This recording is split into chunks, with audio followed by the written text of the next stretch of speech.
ನಮಸ್ಕಾರ. ಸುದ್ದಿ ಮೃದಂಗ ವಿಶೇಷ ಕಾರ್ಯಕ್ರಮಕ್ಕೆ ಸ್ವಾಗತ. ನಾನು ಎಸ್ ಸುಧೀಂದ್ರ ಕುಮಾರ್.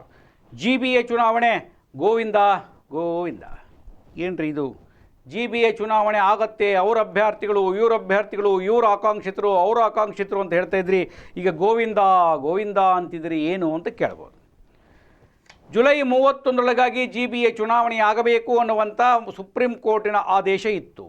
ಆ ಹಿನ್ನೆಲೆಗೆ ಕೆಲವೊಬ್ಬರು ಚುನಾವಣೆ 100ಕ್ಕೆ 100 ಖಚಿತ ಅಂಥೇಳಿ ಸಾಕಷ್ಟು ಓಡಾಟವನ್ನು ಮಾಡ್ತಾಯಿದ್ರು. ಇನ್ನು ಕೆಲವೊಬ್ಬರು ಯಾವಾಗ ಆಗುತ್ತೋ ಆವಾಗ ಅಖಾಡಕ್ಕೆ ಇಳಿಯೋಣ ಅಂತೇಳಿ ಅಂತ ಮನಸ್ಸಿನೊಳಗೆ ಮಂಡಿಗೆಯನ್ನು ಮೇಯ್ತಾಯಿದ್ರು.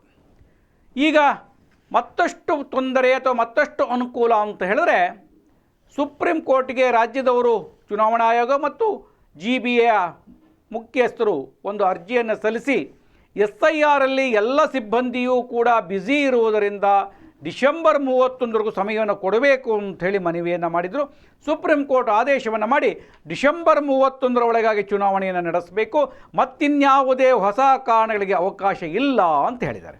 ಸೊ ಅಲ್ಲಿಗೆ ಜುಲೈ 31ರಿಂದ ಡಿಸೆಂಬರ್ 31ಕ್ಕೆ ಚುನಾವಣೆಯ ನೀತಿ ನಿಯಮಗಳು ಎಲ್ಲವೂ ಕೂಡ ಮುಂದುವರೆದಿದೆ, ವರ್ಗಾವಣೆಯಾಗಿದೆ. ಇದು ಒಂದು ಭಾಗ.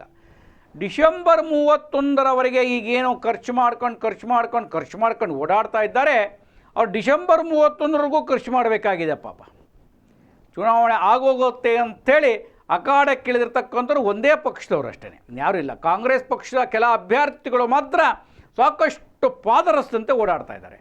ಭಾರತೀಯ ಜನತಾ ಪಕ್ಷದವರು JDS ಜೊತೆಗೆ ಏನಾದರೂ ಒಟ್ಟಿಗೆ ಹೋಗಬೇಕಾಗತ್ತೇನೋ ಅಂಥೇಳಿ ಅವ್ರು ಬಿಟ್ಟು ಅವರು ಅಂಥೇಳಿ ಒಂದಷ್ಟು ಆಟ ಆಡ್ತಾ ಇದ್ದಾರೆ.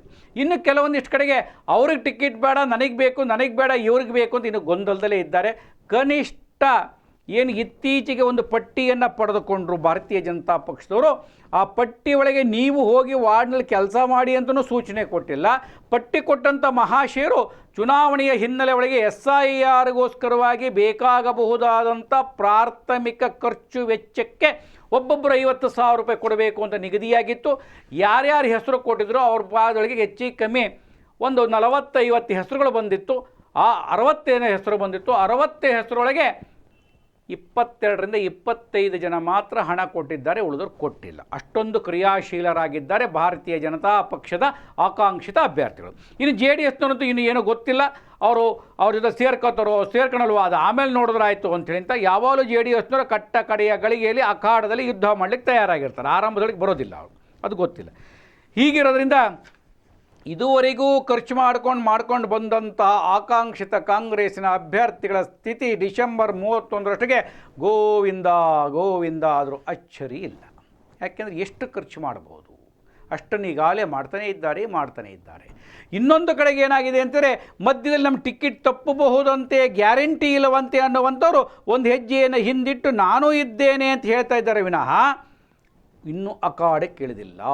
ಅದರ ಅರ್ಥ ಇಷ್ಟೇ, ಟಿಕೆಟ್ ಸಿಕ್ಕರೆ ಗೆಲುವು, ಆಮೇಲೆ ಟಿಕೆಟ್ ಸಿಗದೇ ಒಂದು ಗೆಲುವು ಅನ್ನುವ ದೃಷ್ಟಿಯಿಂದ ಗೆದ್ದರೆ ಆಡಕ್ಕೆ ಬಂದಿದ್ದೆ, ಸೋತ್ರೆ ನೋಡಕ್ಕೆ ಬಂದಿದ್ದೆ ಅನ್ನುವ ಲೆಕ್ಕಾಚಾರದ ಕೆಲವೊಂದು ಅಭ್ಯರ್ಥಿಗಳು ತಟಸ್ಥರಾಗಿದ್ದಾರೆ. ಭಾರತೀಯ ಜನತಾ ಪಕ್ಷದೊಳಗಂತೂ ಇನ್ನೂ ಒಮ್ಮತವೇ ಇಲ್ಲ.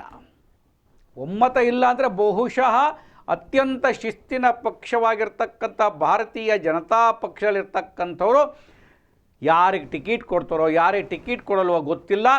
ನನಗೆ ಟಿಕೆಟ್ ಅಂತಿರೋರು ಕೂಡ ಅವನಿಗೆ ಮಾತ್ರ ಕೊಡಬಾರ್ದು, ಇವನಿಗೆ ಮಾತ್ರ ಕೊಡಬಾರ್ದು ಅಂತಕ್ಕಂಥ ಒಂದು ರೀತಿಯ ಆಟವನ್ನೇ ಆಡ್ಕೋತಾ ಸುಮ್ಮನೆ ನಂದೂ ಒಂದು ಹೆಸರಿರಲಿ ಏನಾಗತ್ತೆ ಅಂಥೇಳಿ ಒಬ್ಬೊಬ್ಬರು ಒಂದೊಂದು ಕಡೆಗೆ 2 ಕಡೆಗೆ ಹೆಸರನ್ನು ಕೊಟ್ಟಿದ್ದಾರೆ ಅಷ್ಟೇ. ಅವ್ರಿಗೂ ಗೊತ್ತು ಟಿಕೆಟ್ ಕೊಟ್ಟರೆ ಚುನಾವಣೆ ನಿಲ್ಲಲ್ಲ, ಟಿಕೆಟ್ ನನಗೆ ಕೊಡೋದಕ್ಕೆ ನನ್ನ ಹತ್ರ ದುಡ್ಡಿಲ್ಲ ಅಂತ ಎಲ್ಲ ಗೊತ್ತಿದ್ರು ಕೂಡ ನನಗೆ ಬೇಕು ಅಂತ ಕೇಳಿದ್ದಾರೆ. ಕೇಳಿದಂಥವ್ರು ಭಾರತೀಯ ಜನತಾ ಪಕ್ಷದ ಆದೇಶ 50,000 ರೂಪಾಯಿನೂ ಕಟ್ಟಿಲ್ಲ ಅಂತ ಹೇಳಿದ್ರೆ ಇನ್ನು ಟಿಕೆಟ್ ಕೊಟ್ಟರೆ ಗತಿ ಏನು? ಯಾರ ಜೊತೆಲಾದರೂ ಅಡ್ಜಸ್ಟ್ಮೆಂಟ್ ಮಾಡ್ಕೊಂಡ್ಬಿಡ್ತಾರೇನೋ ಅನ್ನುವಂಥ ಅನುಮಾನಕ್ಕೆ ಇದೂ ಕೂಡ ಒಂದು ರೀತಿಯ ಪುಷ್ಟಿಯಾಗತ್ತೆ. ಹೇಗಾಗೋಯ್ತು ಅಂತಂದರೆ, ಹೆಸರು ಕೊಡಿ ಯಾರ್ಯಾರು ಇದ್ದೀರಿ ಅಂತಂದರೆ ನಂದೊಂದು, ನಮ್ಮ ತಾತಂದೊಂದು, ನಮ್ಮ ಅಪ್ಪಂದೊಂದು, ನನ್ನ ಹೆಂಡತಿದೊಂದು, ಇನ್ನೊಬ್ಬರದೊಂದು ಅಂತ ಹೆಸರನ್ನು ಕೊಟ್ಟುಬಿಟ್ರು. 60ಕ್ಕೂ ಹೆಚ್ಚು ಆಕಾಂಕ್ಷಿತರ ಪಟ್ಟಿ ತಯಾರಾಯಿತು. ಸಭೆ ಕರೆದಾಗ ಹೋಗಿದ್ದು 40 ಜನ ಮಾತ್ರ. 60 ಜನರಿಗೊಬ್ಬರು 55,000 ಕೊಡಬೇಕಿತ್ತು, ಕೊಟ್ಟಿಲ್ಲ. ಕನಿಷ್ಠ 40 ಜನ ಸಭೆಗೆ ಹೋದವ್ರು ಕೊಟ್ಟಿಲ್ಲ. ಕೊಟ್ಟಿರೋ ಎಷ್ಟು ಜನ? 20ರಿಂದ 22, 24, 25 ಜನ ಕೊಟ್ಟಿರಬಹುದು. ಅದು ಬಿಟ್ಟರೆ ಇಲ್ಲ. ಅಂದರೆ ನೋಡೋಣ, ಟಿಕೆಟ್ ಕೊಟ್ಟಾಗ ಯೋಚನೆ ಮಾಡೋಣ ಅಂಥೇಳಿ ತಟಸ್ಥವಾಗಿದ್ದಾರೆ ಬಿ ಜೆ ಪಿಯವರು. ಇನ್ನೂ ಅಖಾಡಕ್ಕೆ ಪೂರ್ಣ ಪ್ರಮಾಣದಲ್ಲಿ ಇಳಿದಿಲ್ಲ. ಹಾಗಾಗಿ ಅವರ ಬಳಿ ಇರುವ ಒಂದಷ್ಟು ಹಣ ಉಳಿದಿರಬಹುದು ಖರ್ಚು ಮಾಡದೆ. ಕಾಂಗ್ರೆಸ್ನ ಆಕಾಂಕ್ಷಿತರು ಈಗಾಗಲೇ ಖರ್ಚು ಮಾಡ್ತಾ ಇದ್ದಾರಲ್ಲ, ಆ ಹಿಂಸೆ ಗೊತ್ತಿಲ್ಲ ಏನಾಗತ್ತೆ ಅಂತ. ಹಾಗಾಗಿ ಅದನ್ನು ಗೋವಿಂದ ಅಂತ ಹೇಳಿದ್ದು. ಈ ಮಧ್ಯೊಳಗೆ ಒಂದಷ್ಟು ಅಪಸ್ವರಗಳು ಪಕ್ಷಗಳಲ್ಲಿ ಎದ್ದೇಳ್ತಾ ಇದೆ. ಕಾಂಗ್ರೆಸ್ ಪಕ್ಷದಲ್ಲೂ ಕೂಡ ಬೇರೆ ಬೇರೆಯವ್ರನ್ನ ಕರ್ಕೊಂಡು ಬಂದು ಟಿಕೆಟ್ ಕೊಡೋದ್ರೆ ನಾವ್ಯಾಕೆ ಇರಬೇಕು ಅನ್ನುವಂಥ ಮಾತುಗಳು ಒಂದು ಕಡೆ ಕೇಳ್ತಾ ಇದ್ದರೆ, ಭಾರತೀಯ ಜನತಾ ಪಕ್ಷವು ಅದಕ್ಕೆ ಹೊರತಾಗಿಲ್ಲ. ಈಗಾಗಲೇ ಕಾಂಗ್ರೆಸ್ ಪಕ್ಷದಿಂದ ರಾಮೋಹಳ್ಳಿ ಗ್ರಾಮ ಪಂಚಾಯಿತಿಗೆ ಸೇರಿದಂತಹ, ಭೀಮನಕುಪ್ಪೆ ಚಳ್ಳೆಘಟ್ಟದ ಗ್ರಾಮಕ್ಕೆ ಸೇರಿದಂತಹ ಸವಿತಾ ಮಹೇಶ್ ರವರು ಶಿವನಪಾಳ್ಯಕ್ಕೆ ಅಂತ ಕಾಂಗ್ರೆಸ್ ಪಕ್ಷ ಈಗಾಗಲೇ ಘೋಷಣೆಯ, ಅರ್ಥಾತ್ ಘೋಷಣೆ ಅಲ್ಲ, ಅರ್ಧ ಘೋಷಣೆಯೊಂದಿಗೆ ಅವರು ಕಾರ್ಯನಿರ್ವಹಿಸ್ತಾ ಇದ್ದಾರೆ ಗ್ರಾಮಾಂತರ ಪ್ರದೇಶದಿಂದ ಬಂದು. ಅದೇ ರೀತಿ ಕೆಂಗೇರಿ ಕೋಟೆಯ ವಾರ್ಡಿಗೆ ರಾಮೋಹಳ್ಳಿಯಿಂದ ಪ್ರಸ್ತುತ ಗ್ರಾಮಾಂತರದ ಅಧ್ಯಕ್ಷರಾಗಿರ್ತಕ್ಕಂಥ ಪ್ರಕಾಶ್, ಆರ್ ಪಿ ಪ್ರಕಾಶ್ ಅವರು ಬಂದುಬಿಡಬಹುದೇನೋ ಅನ್ನುವಂಥ ಲೆಕ್ಕಾಚಾರ ನಡೀತಿದೆ. ಅವರು ಕೂಡ SIRಗೆ ವೈಯಕ್ತಿಕವಾಗಿ ಈಗಾಗಲೇ ಕೆಲಸ ಕಾರ್ಯಗಳನ್ನು ನಡೆಸಿದ್ದಾರೆ, ಕೊಡಬೇಕಾದನ್ನು ಕೊಡ್ತಾ ಇದ್ದಾರೆ, ಪಾರ್ಟಿಗೂ ಕೂಡ ಕೊಟ್ಟಿದ್ದಾರೆ. ಅಲ್ಲಿ ಬಲಾಢ್ಯರು ಯಾರೂ ಇಲ್ಲ. ಹಾಗಾಗಿ ಅವರೂ ಕೂಡ ಅಲ್ಲಿ ಗ್ರಾಮೀಣ ಪ್ರದೇಶದಿಂದ ಬರಬಹುದೇನೋ ಅಂತ ಇದೆ. ಹಾಗೆ ಸ್ಥಳೀಯರ ಗತಿ ಏನು ಗೊತ್ತಿಲ್ಲ. ಅವ್ರ ಹತ್ರ ಹಣಕಾಸು ಸಂಪನ್ಮೂಲ ಇಲ್ಲ. ಅಂದರೆ ಈ ಹಿಂದೆ ಸಂಪನ್ಮೂಲ ಮಾಡಿಕೊಂಡಂತರೂ ಇವರು ಸಂಪನ್ಮೂಲವನ್ನು ಕೊಡುವಂಥ ಔದಾರ್ಯತೆಯೂ ಇಲ್ಲ. ಅಥವಾ ಪಕ್ಷದಿಂದ ಒಂದು ಚಾಲೆಂಜ್ ತೆಗೆದುಕೊಂಡು ಇಂಥವ್ರು ಕೊಟ್ಟು ನಾವು ಗೆಲ್ಸ್ಕೊಳ್ಳೋ ಸಾಮಾನ್ಯ ಕಾರ್ಯಕರ್ತರಿಗೆ ಅನ್ನುವಂಥದ್ದು ಇಲ್ಲ. ಹಾಗಾಗಿ ಡಿಸೆಂಬರ್ 31ರವರೆಗೆ ಒಳಗೆ ನಡೆಸಬೇಕು ಅಂಥೇಳಿ ಚುನಾವಣೆ ಏನು ಮುಂದೆ ರೀತಿ ಒಳಗೆ ಅವಕಾಶ ಸಿಕ್ತು, ಮುಂದೂಡಲ್ಪಟ್ಟಿತು. ಆ ಹಿನ್ನೆಲೆಯೊಳಗೆ ಖರ್ಚು ಮಾಡ್ತಾನೇ ಇದ್ದಾರಲ್ಲ ಅವರು, ಗೋವಿಂದ ಗೋವಿಂದ. ಖರ್ಚು ಮಾಡೋದಲ್ಲೇ ಕುಳಿತಿದ್ದಾರಲ್ಲ ಅವರು ಬಹಳ ಬುದ್ಧಿವಂತರೇನೋ. ನೋಡೋಣ, ಕಾದು ನೋಡೋಣ ಏನಾಗುತ್ತೆ ಅಂಥೇಳಿ. ಮತ್ತೆ ವಿಶೇಷ ಸುದ್ದಿ, ವಿಶೇಷ ಮಾಹಿತಿಯನ್ನು ಹೊತ್ತು ಬರ್ತೇನೆ. ನಮಸ್ಕಾರ.